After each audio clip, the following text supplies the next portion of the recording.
October 8, 2022. I was given the opportunity to talk about my passion to promote soft skills at every level. So I presented a topic on this sunny morning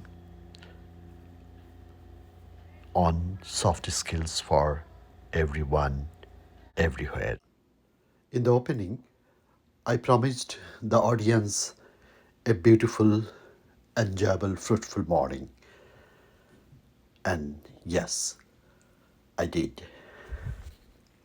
Phrase. We talk about our skills as an engineer, doctor, whatever we are. We know how to use certain tools, certain technology to produce certain goods and certain service. Those I call hard skills. We learn those skills at different levels. And then, as we interact at our workplace in this knowledge worker environment where most of the people who work in the technology sector work with computers and other things in an office environment compared to decades back when most of the people used to work in the factory floor. So our environment has changed and we are much more prone or we are much more required to interact with people. Without interacting with people, without collaborating with people, we cannot achieve anything anymore. We cannot promote our own goal either.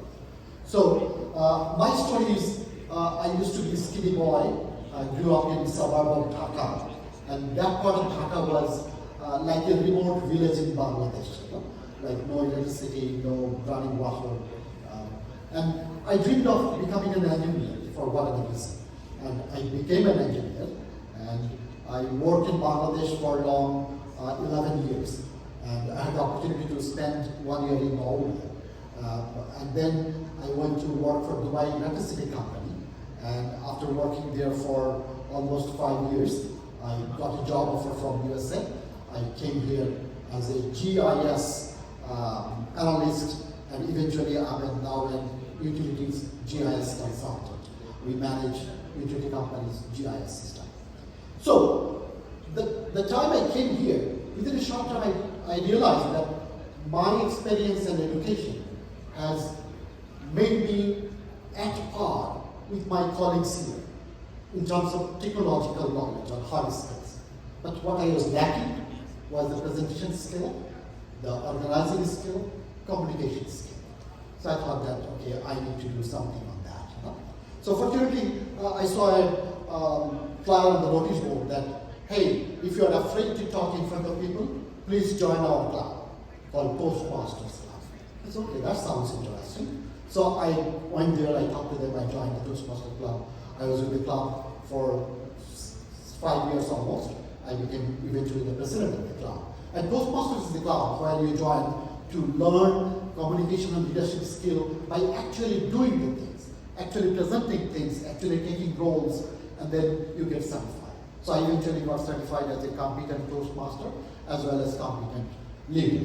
And there I developed this passion for soft skills. Then onward, I joined another big corporation, defense contractor, and we used to manage IT of a big utility company in the suburb of DC.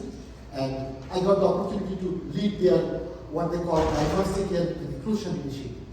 In this country, corporations are very focused on promoting diversity and inclusion. So I took that role and I played that role for almost 17 years.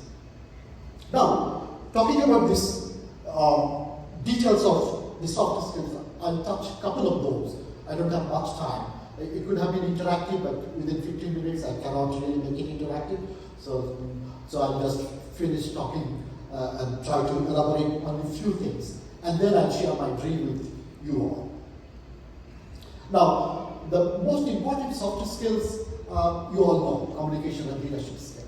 But apart from those, there are certain other things which came into picture in the last 10 years or so, like emotional intelligence, microaggression, hidden bias. Those are the things we need to know more and more and try to act on those. And here it should be relevant to say that it's not only that you learn it by reading a book or attending a presentation like this, you have to keep focusing and incrementally improve your skill on those areas if you want to really get benefit out of this. So you have to develop a habit of using those skills. So let's touch two points on the soft skill side, the emotional intelligence part. So we know that IQ is very important, but it has been revealed that EQ, or emotional intelligence, is equally important if you want to progress in life, if you want to build a good relationship. Now, one of the things, I talk about it's everyone and everywhere. That part is like these skills are useful in your work as well as in your personal life.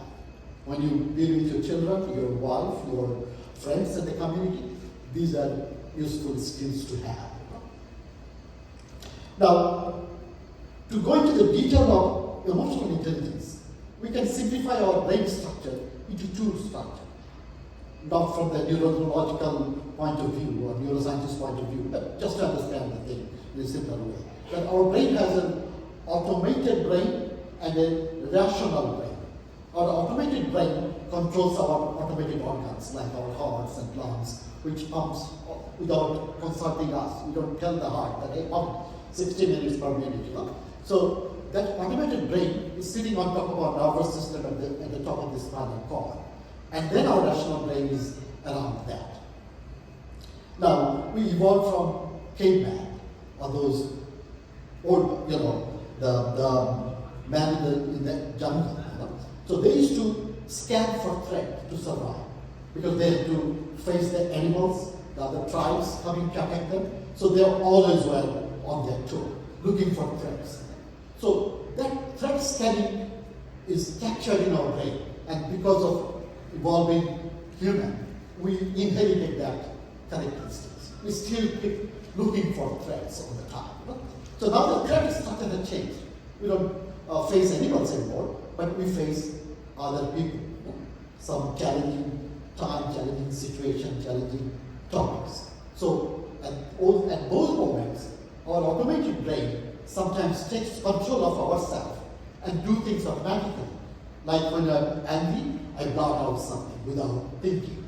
And then at the next moment I regret. Say, oh, why did I say that? You know, I could have avoided that. So emotional intelligence tells that we need to pay attention to our emotions, know where our emotions is taking us, and avoid those emotional hijacking, and deal with the situation properly concerning my rational brain. So that's in short. It can be elaborated in so many other words. So the next thing I want to talk is microaggression. In Bangladesh, we call them kota mara kota, you know, just pin somebody, you know. So those are one thing we need to avoid. This is definitely can destroy a good relationship. You know? So if you can't avoid those microaggressions, which are subtle, indirect, sometimes unintentional, you're just making fun of something, you know? You're telling an innocent joke about a girl or lady, you know? And it becomes a gender discrimination thing at the end of the day. So avoid those or pay attention to those type of micro-aggressive statements, inappropriate jokes or statements, you know? And the third thing I want to touch is hidden bias. We all have bias because of our upbringing, on our education, what experience we have gone through. So a good example can be, we are all biased about our opposite gender. That women are soft, kind. You know?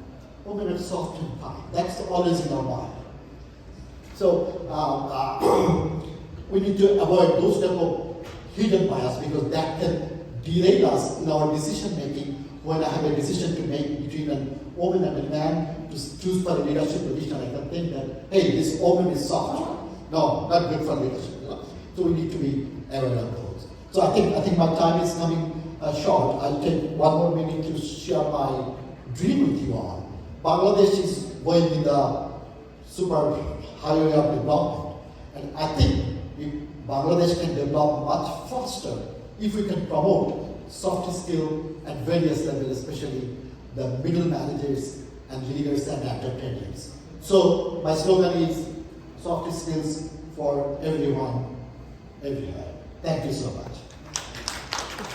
Thank you very much, Mr. Manjur Chaudhary. It's a fascinating talk.